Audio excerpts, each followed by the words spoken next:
nice article in the Managing Madrid blog. Wonderful lads that do a great job there. And worth reading about that man there. Karim Benzema needs to rest, and the numbers reveal why.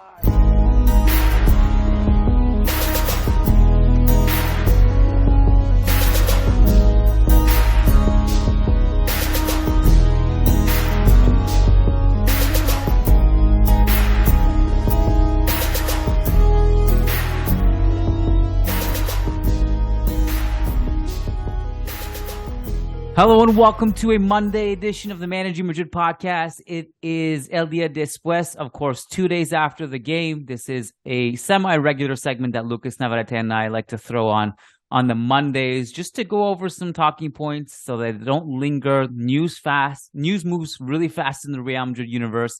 The game is already old news. We got Carlo Ancelotti press conference today, pre-game press conference for tomorrow's trip to Real Sociedad, so we'll tackle that and some other stuff in about 20 minutes or so. And of course, joining me with his Denver Nuggets hat is Lucas Navarrete. Lucas, how you doing, man?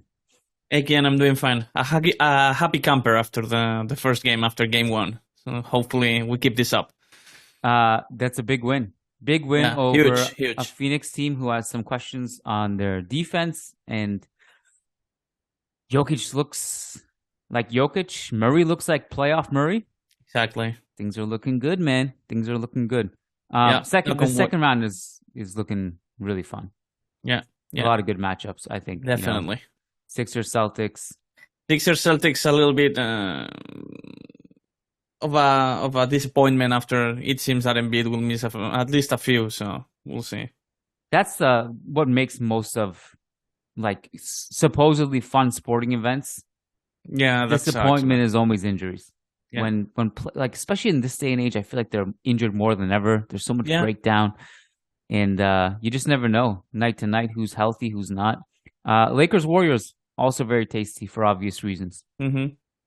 Okay, so before people log off because we're talking about NBA too much, let's talk about Real Madrid stuff. But we can actually transition the NBA stuff nicely to Real Madrid stuff because today, in what was maybe the most unexpected crossover that I was not on my radar, someone asked Carlo Ancelotti about Giannis Antetokounmpo's post-game quotes the other day. So obviously this went viral. Giannis and the Bucks were eliminated from NBA contention after losing to the Heat in the first round. Very unexpected. They were the first seed. Heat were the 8th seed. This is obvious stuff. Everyone knows this, but just in case you guys don't follow NBA listening to this, it was a big upset. And after the game, Giannis was asked, I don't actually remember what the framing of the question was, but Giannis, who arguably is the best player in the world, I know Lucas would disagree and say it's Jokic, but arguably the best player in the world. The fact that he lost a first round when he was the first seed is kind of a stain on his resume. But he went on to say, look, Michael Jordan won 6 rings, but also did not win 9 of those seasons. And it's not a failure, and it's more likely that you'll lose than win. Ancelotti's quotes, before I pass it along to you, Lucas, was this. Quote, what Giannis said was spectacular. I have nothing to add. I agree 100% with him. You can't speak about failure in sport or in life. Failure only happens when you don't try to give your best. But if you do give your all, it is never a failure, not only in sports. Sometimes it works out well. Sometimes it doesn't. You lose a lot more than you win in sports. I may have won many titles, but I'd need a whole house and not a cabinet for all the trophies I haven't won. End quote. Where are you on this spectrum on failure and all this stuff? I'm not. Look, I agree with the fact that it's obviously not a failure to lose. Like, it's okay to accept defeat in sports and in life in general. But on the other hand, to me, how you lose, or even the opposition to who you lose, is important. And in this case, I don't think Giannis should escape any kind of blame here or any kind of straightforward answer here. I think it's a failure for the Bucks to go out of the first round against Miami the way they did, also considering the fact how they lost all these leads in the fourth quarter and all that. So I do think this is a failure in this particular case. If we're talking about other seasons where Milwaukee didn't win the ring and all that, that's debatable. But in this particular case, I think it's fair to say that the Bucks failed against a very inferior opponent when they had definitely the best team of the two, quite possibly the best team in the Eastern Conference as well, and losing these big leads in the fourth quarter in crunch time, with Giannis also missing like 13 free throws, I think, in the decisive game. To me, this should not. I would not sugarcoat this particular defeat, and I'm more than fine with the journalist considering this particular defeat a failure. Yeah, it's a failure to me. And there's probably two threads of conversation here. One is what happened to Giannis, and then there's the other context of Ancelotti talking about sports failures in general, right? The Giannis thing was a huge failure to me because you are the one seed, you have a better team, you are lauded as arguably the best player, potential MVP, and you're going into this series as a leader. You're the leader of the team. And his numbers were not that bad, by the way. Like, his numbers were actually good, but I think his decision making, his failure to shoot some open shots, a lot of this stuff, and Milwaukee as a whole failed in that series. And I don't think that's just a stain on his resume. And I without wanting to offend a lot of people who I think with regards to this conversation are there are two different ends of the spectrum, Lucas. One is there are sets of fans who say, absolutely, this is true. I'm glad Giannis spoke about it. Glad that we're talking about this, and Steve Kerr coming out and agreeing with him also. Carlo Ancelotti and an unexpected crossover coming out and agreeing with him. I don't think it's wrong to think that. But there is also the other end of the spectrum. A lot of people say loser mentality. What would Jordan himself say about this? He would probably consider those 9 seasons a failure. And I think, to be quite honest, the answer is really depending on what your expectations are for yourself and for the season. It's absolutely true that at the end of the day, only one team wins the championship. That's it. There are a lot of great teams who miss out. You just can't win them all, and you can't win everything. And sometimes it'll come down to a bounce that goes either way. I refer to this often as a Raptors fan. What happens if Kawhi Leonard's shot against the Sixers in Game 7 at the buzzer bounces 1 millimeter the wrong way because it bounced around the rim 8 times? I love Kawhi, but I'm a huge Raptors fan and I will never forget that moment. But a lot of that is oh my God, thank God that went in. And the physics behind that and the way it bounced, that's completely out of everyone's control. It just went down that way. That was an incredibly difficult series. And if that doesn't happen, all of a sudden the Raptors probably go from not winning the championship to winning the championship to probably exiting right there. And then obviously there were other dominoes and stuff with injuries to the opponents. The Real Madrid perspective is what happens if Courtois doesn't save the penalty against Messi. You and I have talked about this. Is that a failure all of a sudden because you probably don't win the Champions League in that moment if that doesn't happen? So there are just variables, and in the end, there's only one champion, and there is some luck that goes with it, regardless of how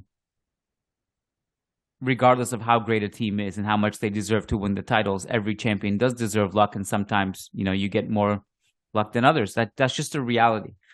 But I do think that the particular context of Giannis is a failure. So we can say that both things are true. We can say that in sport, there are times where you lose and it's not a failure. You do everything you can in your power to win, and you just don't have enough in the tank, or the other team is just deservedly better. And what else can you do? But you can't lose to the 8th seed, in my opinion. Exactly. Exactly. That's a failure. Not the way you did. Not the way you did, at least. I mean, it happens pretty much not every single year, but it's happened like 4 or 5 times in the history of the league. But, it's happened in the past. You can say maybe it's not a complete failure, if the 8th seed has had bad luck during the regular season and all that. But in this particular case, in this particular stance, again, not Ancelotti shooting free throws, obviously. Giannis missing 13, 14 free throws by the end, giving up possession on the very last possession of the game to let the unexperienced Grayson Allen shoot the decisive shot instead of him trying to take it, all that. This was a failure. And it's happened. I can find examples of for Real Madrid similar to this particular case, which could be considered a failure as well. This doesn't mean that every time you lose is a failure. Indeed, as you said, there are cases where the opponent is better than you. You tip your hat and move on and try to become a better team for next season. But there are some other very obvious and clear examples where your own quality as a team, your own quality as a player suggest that you should definitely be able to overcome at least certain opposition and certain hurdles than in the end you weren't able to. And for example, this season definitely wasn't a failure for the Thunder, for the Oklahoma City Thunder. They're a young, inexperienced team, up and coming, lost in the play-in tournament. In the end, they lost, and they will not win the ring. But obviously, expectations for the Bucks and the Oklahoma City Thunder should be very different. And Giannis is translating and saying these quotes as if losing is losing. Period. And no, there are different ways of losing. There are obviously different goals for teams involved. And if Osasuna lose the Copa del Rey final, it will not be a failure of a season for them. And on the other hand, if Real Madrid lose the Copa del Rey final, I think we can all agree on the fact that it would be a failure. So I don't agree with this sentiment that Giannis seems to be expressing, that losing is losing, period, and it doesn't matter the way you lose and to who you lose and what happens in that defeat. Yeah, and again, I think it goes back to who you are when you say this, and with realizing the risk of what it sounds like. We're kind of sitting here from our house calling the Greek Freak a failure, which is insane. Like, really, to be honest, like the guy would step on us.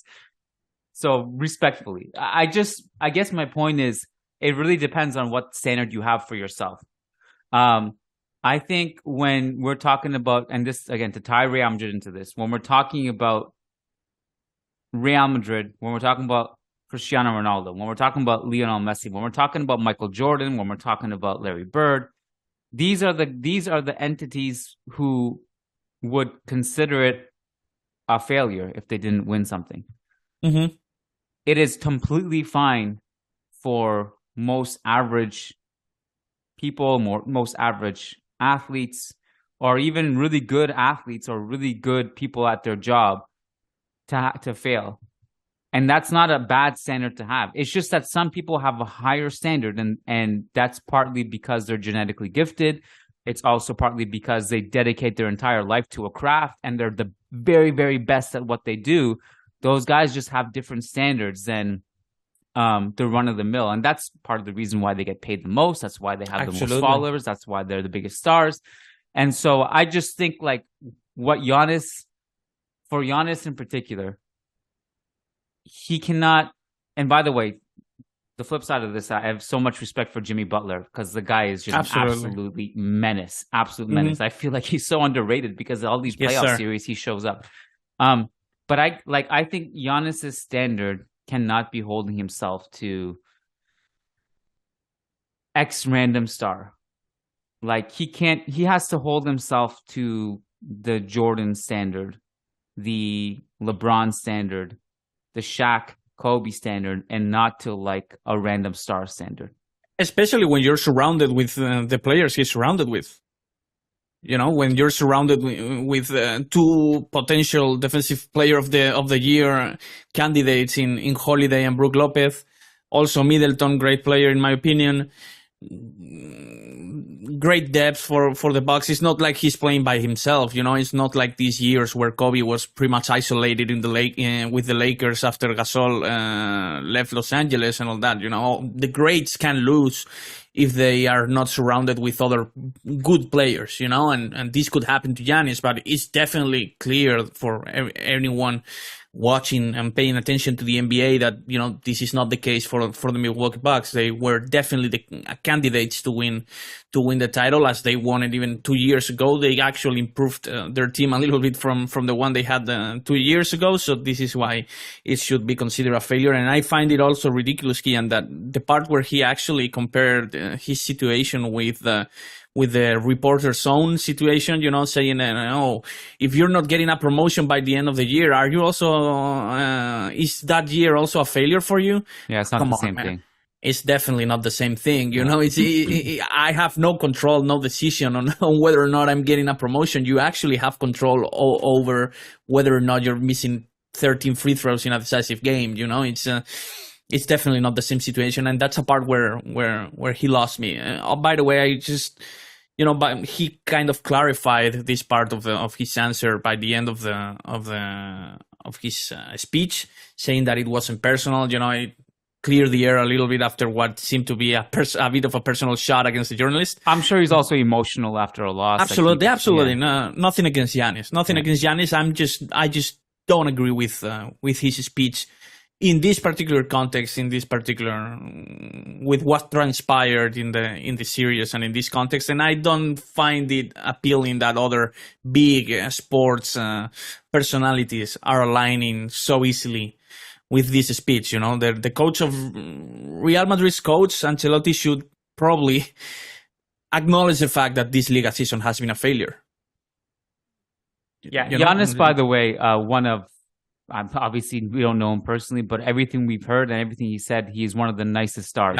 Yeah. Yes, sir. So nothing against Giannis, but he has his opinion. He has his way of looking at it after probably a heartbreaking loss for him. And by the way, I've seen people ask, because Managing Madrid posted the quote about Carlo, and people are like, "Who's Giannis?"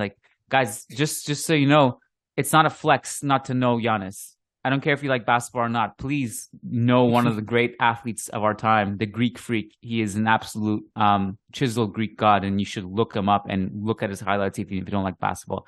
He is absolute peak physical ability. You need to know who he is. But I just want to bring this back to Real Madrid for a second.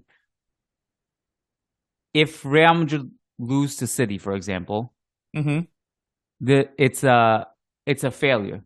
And it's not necessarily because of losing the City. It's because the league was a disaster. Right. The season will be a failure. The season as a whole is a failure. Exactly. Yeah. Absolutely. So that's the standard we need to have. Absolutely. Not the defeat against City. The defeat against City can happen.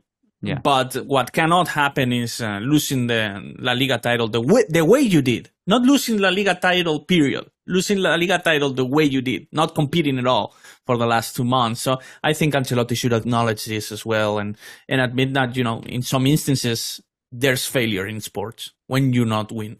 Yeah. Okay, so full post-game quotes are on managingmadrid.com from Carlo. Did you see Xavi's quotes today? No, didn't have the chance to. He was asked 8 times about Real Madrid in his own pregame press conference. They play against Osasuna tomorrow. And one of the things he said was that I don't want to paraphrase. Let me just bring it up. How about that? So he talked about Real Madrid a bunch of times because he was asked about them, but here's the quote.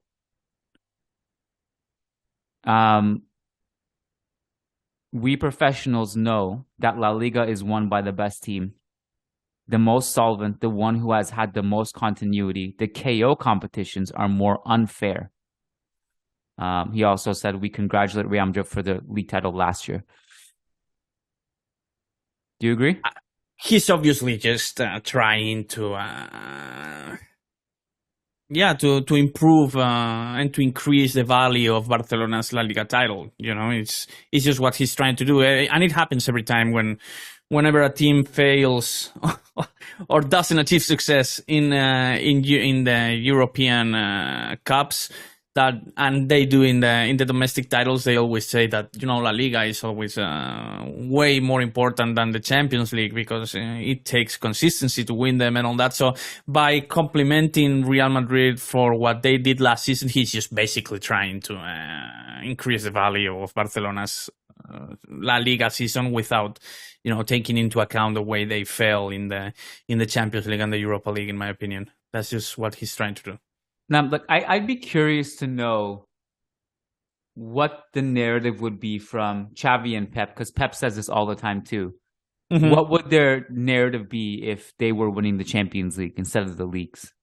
Would they reverse the script? That's Absolutely. what I would be. Definitely. I would want to know if they'd be consistent on that. You know what I mean? Nah, they would just be saying we defeated the toughest opponents in world football. We proved we're the better. Well, to be fair, Zidane himself has said the league is harder to win. Yeah. But the way I view it is that I measure greatness based on the Champions League, in part because I think it's the most impressive feat. And don't get me wrong, being consistent is very impressive. The most impressive feat to me is how players react when the stakes are really high and the pressure is really high, how they react on a psychological level, how they can transcend those moments. And also, I always measure greatness by this silly formula or this silly hypothetical that if the aliens landed tomorrow and you had to beat them, who would step up? And that's how I measure greatness, to be quite honest. And that's definitely, yeah.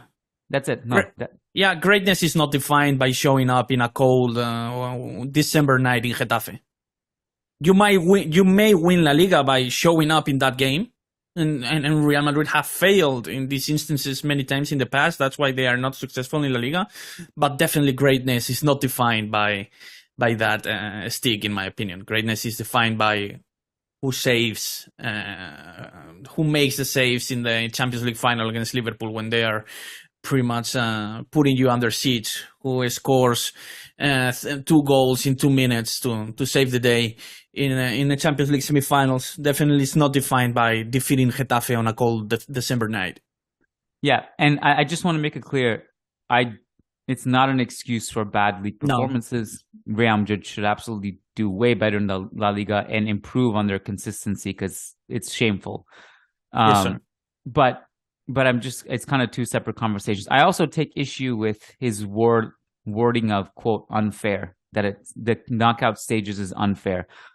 Maybe you can say sometimes there's luck involved or whatever, but it's not unfair that Real Madrid beat them 4-1 on aggregate in the Copa. That's not, quote unquote, unfair. They deserve, people deserve to go through when they go through in 99% of the cases.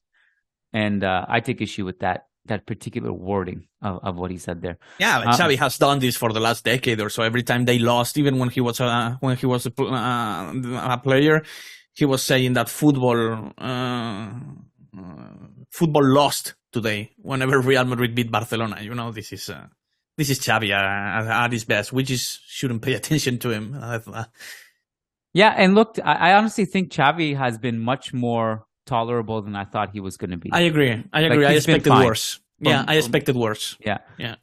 I also think that Ancelotti and Zidane are 2 coaches that almost, because of how dignified they are, they command respect from opposing coaches.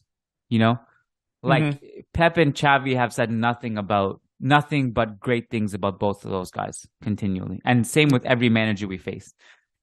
Some managers that we've had in the past, you can probably guess who they are, don't maybe evoke the same feeling. So I think Ancelotti himself, his mannerisms and the way he is, Zidane himself, kind of naturally diffuses a lot of situations, I think. Possibly, yeah. Yeah. That's just the way I read it. I have to go, Lucas, but do you have anything else you wanted to squeeze in here? Not really. Just looking forward to the Copa del Rey final. Finally, a meaningful game.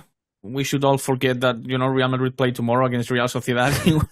It will be a very boring and dull game once again. So relevant and meaningful football is back next Saturday and also the following Tuesday for sure with the first leg we're all waiting for. Yep, and you will be there first leg. Yeah. So hopefully you have another magical night at the Bernabeu.